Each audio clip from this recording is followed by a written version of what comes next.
سلمان صاحب پہلے تو مجھے بتائیے نون لیگ کے اور پیپلز پارٹی کے اراکین سرد زرداری کی لاہور میں آمد کو کس طرح سے دیکھتے ہیں؟ کیونکہ کل جب گورنر ہاؤس میں ملاقات ہوئی ہے تو کہا گیا کہ جب زرداری صاحب لاہور میں قیام کرتے ہیں تو ہلچل مچ جاتی ہے ایوانوں میں، کیا ایسا ہی ہے؟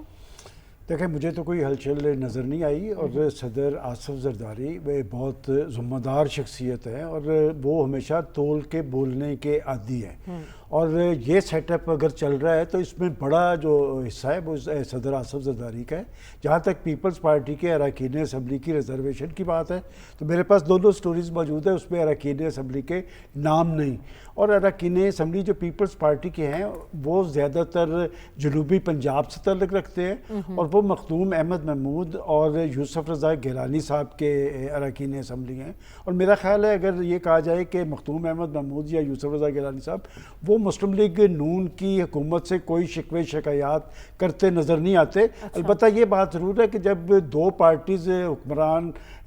حکومت میں شامل ہیں تو ہمیشہ بڑی پارٹی سے چھوٹی پارٹیز کے تحفظات ہوتے ہیں، اور پنجاب کے اندر پیپلز پارٹی اس لیے زیادہ محسوس کر رہی ہے کہ پاکستان مسلم لیگ نون کے پاس ایک واضح اکثریت ہے اور ان کے اراکین کی تعداد تقریباً 12 کے قریب ہے، جبکہ ان کے پاس بڑی واضح اکثریت موجود ہے، لہٰذا ان کا اس طرح جو وزن ہونا چاہیے وہ وزن محسوس نہیں کیا جا رہا۔ لیکن آپ نے جو بات دوسری کہی ہے، جو پرائم منسٹر صاحب کی ملاقات ہے وہ امپورٹنٹ ہے،